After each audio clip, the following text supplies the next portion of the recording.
My husband and I are enthusiastic international tourists. In February 2020, just before the pandemic shut down travel, we flew to the Caribbean coast of Colombia, where we spent a week in the former slave port city of Cartagena. The walled city's colonial architecture remained intact since the 18th and 19th centuries, primarily because it was neglected for development in the 20th century. The beautiful old streetscapes won it a UNESCO designation as a World Heritage Site in the 1980s, and tourism has flourished.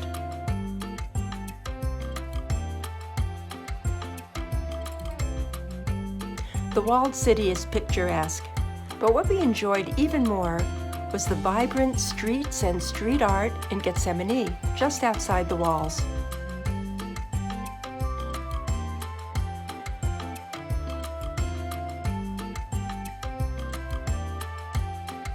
Formerly considered a dangerous slum, its residents are descendants of the enslaved Africans who served the homes and businesses within the walled city.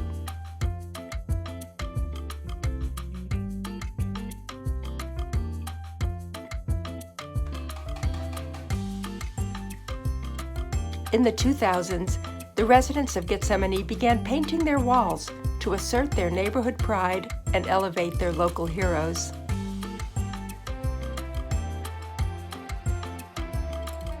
Leaders saw the potential of street art to bring the community together, but wanted the quality of the art to be top-notch.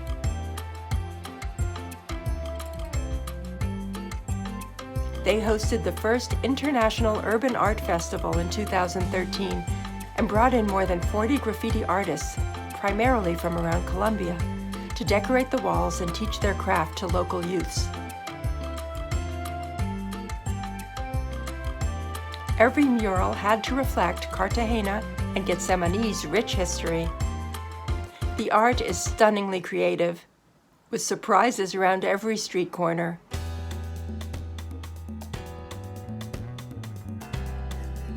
Multiple walking tours each day bring tourists through the streets for a safe and informative experience.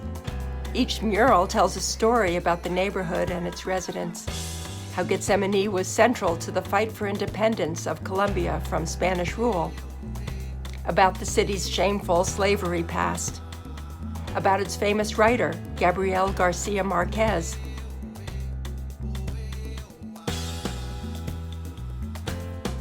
and about the unstoppable gentrification that is forcing residents out.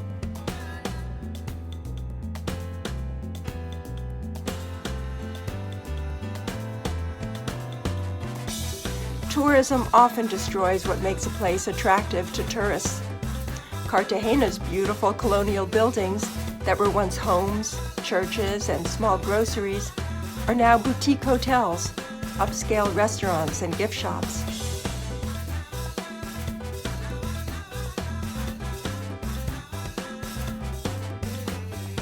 The locals have moved outside the walls as the property values grew, along with taxes and fees.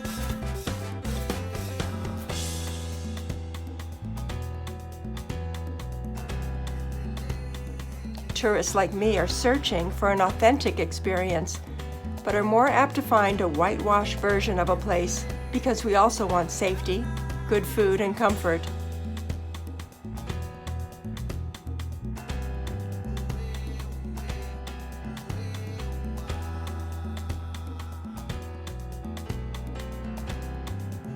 Happily, the real Getsemani is not gone yet.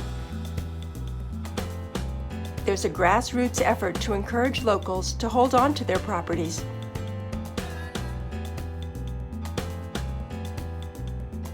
The main square outside the Iglesia de la Trinidad is filled with folks of all ages enjoying the evening. We felt so fortunate to be flies on the wall as the community came to life around us. We could feel the pride people have in their neighborhood with its local dives alongside its painted walls. They do not take it for granted.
Economic forces always push and pull.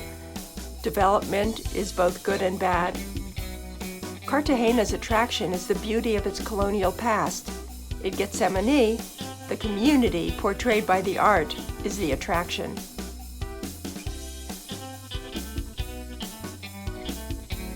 The question is, how can our tourism dollars be used to further equity, not wealth disparity? No answer yet.